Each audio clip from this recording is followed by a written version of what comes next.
법원이 한덕수 전 국무총리에 대한 구속영장을 기각했습니다.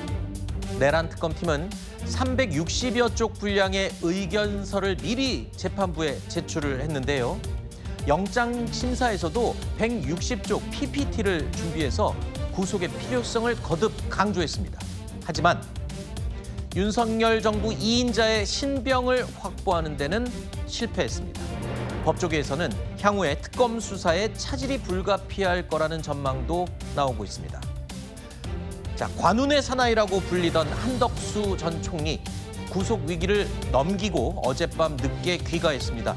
취재진의 쏟아지는 질문에도 한 전 총리는 침묵을 지켰습니다. 구속영장 기각 예상하셨나요? 영천부 정당화하기 위해서 국무위원회 수습하셨던 건 아닌가요?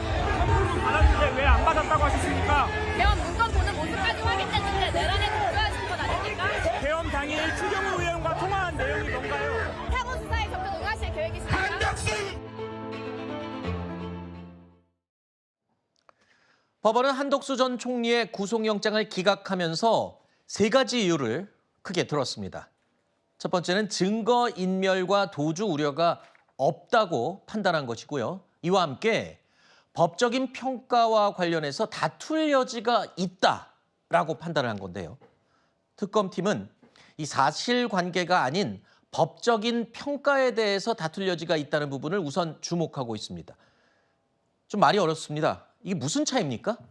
그러니까 저희가 영장이 발부가 되려고 그러면 실제로 이제 범죄가 소명이 돼야 되잖아요. 혐의가요? 죄가 인정이 그렇죠. 돼야 되는데 죄가 인정이 되려고 그러면 일단 사실관계, 증거 수집이 다 돼야 됩니다. 네. 그래서 죄를 적용하는 기초 사실관계가 어느 정도 밝혀져야 되고 그다음에 그 기초적인 사실관계가 범죄 구성 요건에 해당해야 돼요. 요게 이제 법리적 평가입니다. 네. 범죄 구성 요건, 즉 죄가 되는 형법 조항이 있어야 되는데 네. 그럼 결국 뭐냐면 기초적인 사실관계에 대해서는 크게 서로 간에 다툼이 없어 보이는데 네. 문제는 거기에 대해서 특검이 적용한 예를 들면 내란 수계 방조 등에 대해서 이거는 좀 다툼의 여지가 있는 것 아니냐. 방조를 했는지 안 했는지 여부에 대해서 싸워볼 필요가 있다. 어떤 행위가 한 거는 인정이 되는데 네. 그 행위가 방조로 평가할 아하. 것인지 네. 이것이 좀 문제가 아닌가라고 이제 법원이 문제 제기한 것이기 때문에 특검이 얘기했던 것처럼 사실관계가 아닌 법리 다툼에 유의해달라. 저는 이게 오히려 특검이 무리한 법리 적용한 것을 자인한 것이 아닌가라는 생각이 아하. 들어서 저 부분 뭐냐면 법리적 다툼의 여지가 있으면 재청구에서 잘 안 나와요. 만약에 사실관계 다툼, 범죄 소명에 대해서 뭐 다툴 여지가 있다 이렇게 나오면 범죄 소명, 즉 사실관계를 입증할 수 있는 증거 수집을 더해서 보강 수사를 더해서 다시 재청구 가능성이 있는 것인데 그게 아니고 이제 법리적 다툼이다 그러면 이건 재청구에도 사실은 다시 재발부 가능성이 없다, 발부 가능성이 없다 이렇게 볼 여지가 있죠. 쉽게 말해서 이게 법으로 죄라고 할 수 있는지 없는지 여부를 다투자고 하는 거니까 그 부분에서 오히려 특검이 이 혐의가 명백하게 입증이 안 됐다는 걸 자인하는 그렇죠. 셈이다. 예를 들면 그 한덕수 전 총리에 대해서 중요임무종사로 적용해가지고 내란 그러면 거의 중요임무종사? 주범에 가까운 거잖아요. 네, 그렇게 해가지고 영장을 신청했는데 네. 야 이거는 법리상 다툼의 여지가 있어. 그래서 방조나 부하수행 이렇게 좀 낮은 걸로 적용했을 때는 여지가 있겠죠. 그런데 지금 가장 낮은 걸로 했거든요. 네. 내란 중요임무종사도 아니고 부하수행도 아니고 이거 다 안 되니까 방조를 한 거예요. 근데 방조마저 안 된다 그러니까 더 적용할 법리가 없겠죠. 방금 얘기를 들은 이 적용한 혐의에 대해서 하나 더 짚어보겠습니다. 이상민 전 행안부 장관은 이미 구속이 됐죠. 그런데 이 이상민 전 장관에 대해서 구속영장을 발부한 판사가 바로 오늘 이 한덕수 전 총리에 대해서 영장을 기각한 그 판사입니다. 같은 판사가 두 사람에 대해서 한 사람은 구속, 한 사람은 기각.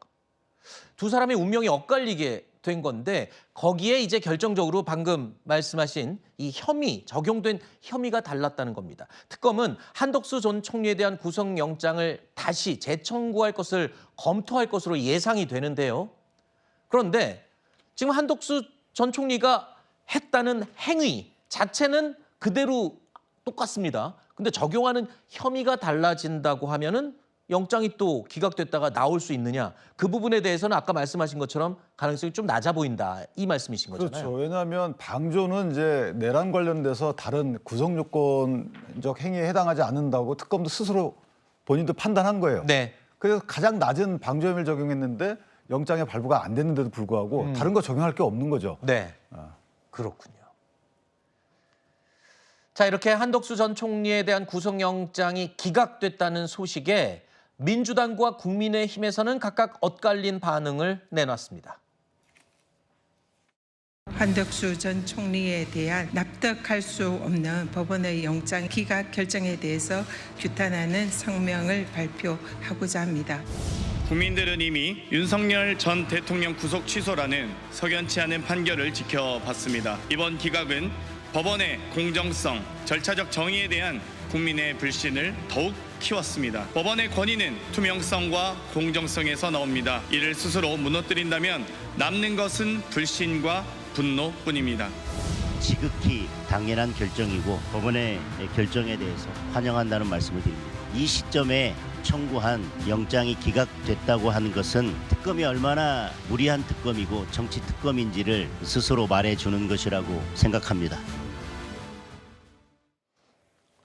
민주당은 납득할 수 없다는 입장을 밝혔습니다. 법원의 판단의 공정성에 의문까지 지금 제기하고 나섰는데요.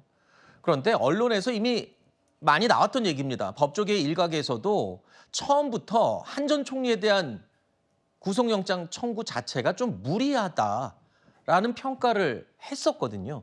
그럼에도 불구하고 특검이 지금 아까 우리 이 변호사님 말씀대로 이 적용을 제일 낮은 걸로 한 번 이렇게 한번 찔러본 거 그런 건지 궁금합니다.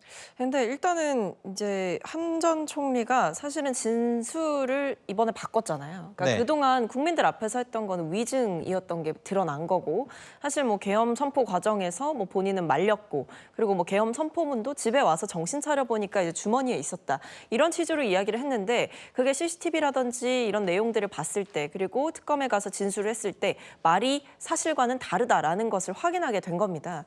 그래서 이런 부분도 사실은 구속의 요건이 충분히 될 수 있다라는 생각이 들고, 아마 그리고 더 결정적이었던 부분은, 구속의 필요성이 드러났던 부분은, 저는 이 계엄 선포문을 사후에 작성하고 그것을 폐기하라라는 지시를 했다는 점이었다고 생각을 했는데요. 네. 여기에 대해서 이 법원 측에서는 사실관계에 대해서 이제 부정을 한 것은 아니지만 그런 행위들을 적극적인 가담자로 볼 수가 있느냐에 대한 해석이 좀 달랐던 것 같습니다. 그래서 사실 이번 법원의 판단은 개인적으로 좀 아쉬움이 크게 남는 판단이고, 자체로 이미 증거인멸 행위를 이미 한 사람인데 마지막에 진술을 바꿔서 네. 태도를 바꿔서 협조적으로 나섰다라는 이유로 사실은 구속의 필요성을 낮게 본 것 아닌가라는 점이 들어서 좀 아쉬운 생각이 많이 듭니다. 아, 지금 그러니까 오히려 수사에 협조를 하는 자세로 말을 바꿨기 때문에 구속을 하지 않은 게 아니냐, 이런 또 해석을 해주셨습니다. 자, 어쨌든 이 한덕수 전 총리의 신병 확보에 실패하면서 향후 특검 수사가 어떻게 진행될지가 굉장히 궁금하네요. 강제 수사가 이미 시작된 박성재 전 법무부 장관 수사를 비롯해서 나머지 국무위원들에 대한 수사 속도 조절을 하게 될지 좀 더 지켜봐야 될 것 같습니다. 그런데 저희 채널A 취재 내용에 따르면요, 내란 특검은 해경 간부에 대한 압수수색에 나서면서 내란 부화 수행 혐의를 추가로 새롭게 적용한 것으로 확인이 됐습니다. 내란 부화 행위, 내란 부화 수행 혐의. 자, 강제 수사에 나선 거는 이번이 처음인데 말이 좀 어렵습니다. 이 내란 부화 수행 혐의라는 게 뭔가요? 지금 이번에 내란 관련 특검에서 처음 나오는 혐의 내용이거든요. 그러니까 내란죄라는 게 사실은 이제 국헌문란을 목적으로 해서 집단 범죄거든요. 이것을 조직하고 지시하는 최종적인 사람이 있는가 반면에 네. 각각 가장 중요한 임무들을 맡아서 하는 중요 임무 종사. 네. 이게 이제 중간 단계고, 마지막에는 그 중요 임무 종사 등의 그걸 수행하는 사람들이죠. 소위 지시받아서 그냥 단순 수행하는 사람들. 저희가 폭동에 가담했다 이렇게 표현하는데, 그런 분들에 대해서는 이제 부하 수행죄를 적용합니다. 근데 이제 특검 해경 간부 같은 경우에 특별수사본부가 구성이 되잖아요. 네. 그 계엄본부에. 그러면 거기에 파견을 이제 해경에서 가는데, 이 파견 가는 게 좋겠다라는 의견을 냈다는 거예요. 그래서 부하 수행죄를 적용했는데, 문제는 뭐냐면 계엄에 의해서 합수본이 구성이 되고 이 합수본에 파견되는 것 자체에 대해서 역임만 본인이 찬성했다 또는 지지했다고 해가지고 이게 부하 수행이냐. 왜냐하면 내란죄라는 것은 이제 국헌 문란의 그 구체적인 행위에 대해서 인지하고 있어야 돼요. 그런데 만약에 그 합수본에서 할 일이 뭐 정치인들을 마구잡이 체포해 와서 네. 그 사람들을 수사하거나 또는 국회에 여러 가지 군인이 출동되거나 이런 것들을 알면서도 불구하고 해당 합수본에 파견하라고 주장했다. 이런 것들이 인정돼야 되는데 네. 그런 측면에서 보면 부하 수행자라는 것은 어떤 의미가 있냐면 이게 특정되지가 않아요. 아하. 사실 내란죄의 끝단의 지시를 받은 사람까지 다 가능한 거거든요. 네. 그러면 대통령의 얘기와 달리 무한정 이게 확대될 여지가 있고 또 하나는 무한정 확대 과정에서 이미 선택할 수가 있는 거죠. 네. 특별 검사나 정치권이 이 사람들은 협조적이니까 빼고 내가 미웠던 사람들은 넣고 이런 식으로 뭔가 고무줄적인 구성 조건으로 작용할 여지가 있는 거기 때문에 네. 저 부분은 사실 신중히 해야 되는 것이고 만약에 특검이 그럼에도 불구하고 이걸 적용해가지고 입건하거나 기소하거나 영장을 치게 되면 사실 법원이 이거는 제동을 걸어줘야 아하. 됩니다. 자, 내란 특검 이야기 살펴봤고요.